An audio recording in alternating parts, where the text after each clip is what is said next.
Почитувани слушатели, ви посакувам Божи благослов. Денес ќе размислуваме на тема искушенијата и верникот.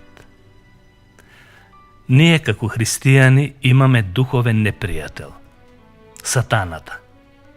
Тој ги искушува верните Божи деца на сите можни начини и може, доколку не сме будни, да го направи христијанскиот живот потполно бескорисен и неделотворен. Тоа е во состојба да ви го представи овој свет во добра амбалажа, привлечен за вашите очи и за вашите желби, па така измамени да заборавите на Бог и на она што сте го ветиле пред Него. А во други случаеви, тој може да им го представи христијанскиот живот дека е со секакви опасности и губитуци во општеството. Мнозина се измамуваат на првото искушение, затоа што успеал секуларниот живот да им го представи дека е позабавен и поинтересен за разлика од она што им го нуди самото христијанство. Но за да не паднеме во неговата стапица, ќе дадам неколку упатства и добри совети за сите христијани. Заштитата што ја нуди овој свет, во суштина не го заштитува христијанинот од зло и не може да ги зачува верните Божи деца од сите опасности на гревот или пак да им направи добро во однос на душата. Дори и голема сума пари не може да ги излечи луѓето од потешка болест. Колку и да имаш, колку и да си моќен, тоа не може да ја усреќи твојата душа. Сила, слава и пари не можат да ти помогнат во време на духовна потреба. Кога веќе си открил дека е така, зошто да дозволиш овие нешта да те држат во робство, да си подалек од Бог кога знаеш дека тоа е за твоја духовна штета? Се што постои во овој свет само по себе е празно и безвредно. Ништо не може да ја исполни душата. Во книгата Проповедник е запишено: каква е ползата на човекот од сиот негов труд во кој се труди под сонцето? Одговорот на оваа прашање тој го дава во целата негова книга и вели дека ништо не може да ја задоволи вечната душа со она што е привремено и пропадливо. Тоа е така затоа што душата е вечна, а телото е привремено. Се што е во овој свет е несигурно. Не можат предметите да го направат човекот среќен. Павле ги советува богатите од овој свет да не се надеваат на богатството и вели: тие што имаат богатство на овој свет, заповеда им да не се гордеат, ниту пак да се надеваат во него, туку во Бог, кој на сите им дава се што им е потребно. Ако се надеваме на богатството, тоа лесно може да го загубиме со смрт или на друг начин. Тоа нема можност да му го спаси животот од вечната смрт на оној кој го поседува. Се што е привлечно на овој свет, иако не изгледа дека е опасно, сепак може да биде штетно за нашата душа, затоа што сме наклонети лесно да грешиме кога имаме изобилен живот. Например, израелците на почетокот се радуваа за својата слобода, но кога се нахранија и кога Бог им даде доволно се за нивно уживање, тие го отфрлија и се побунија против Бога.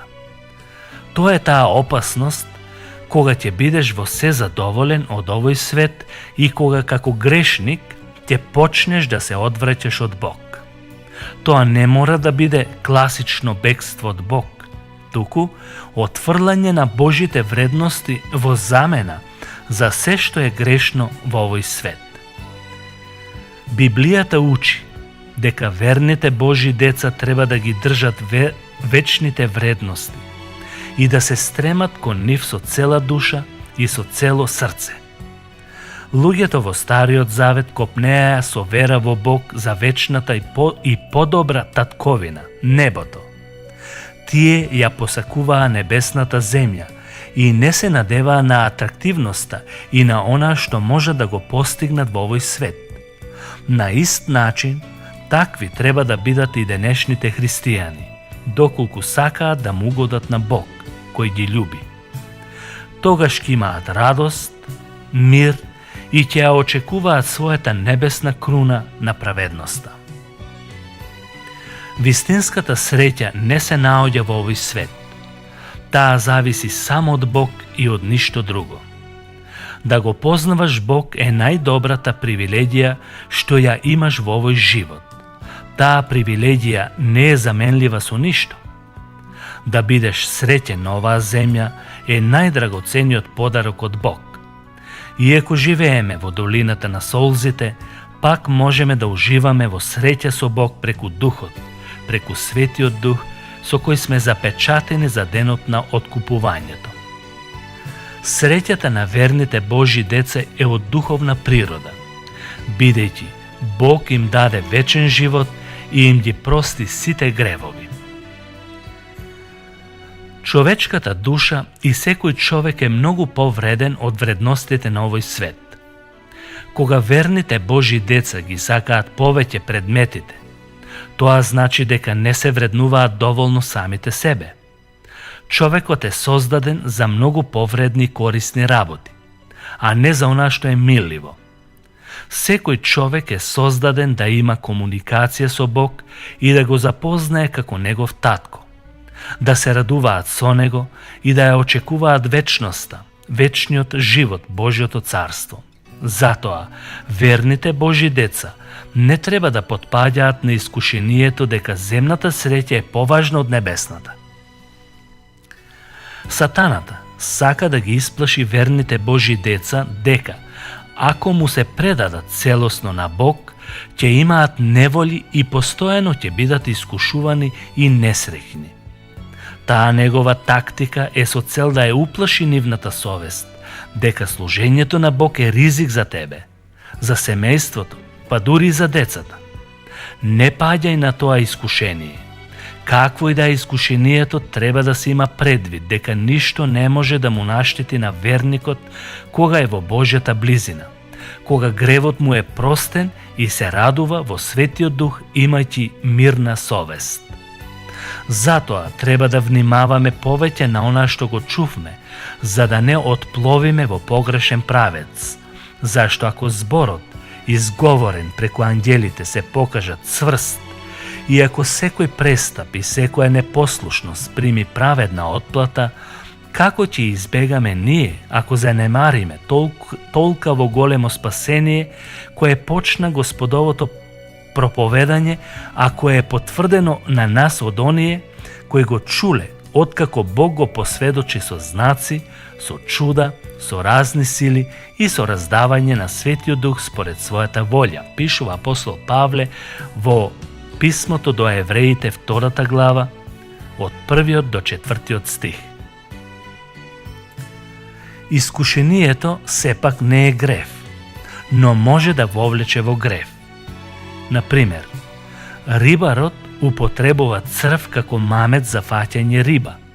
На ист начин и ѓаволот употребува некој привлечен мамец од овој свет за да те наведе да сгрешиш против Бог.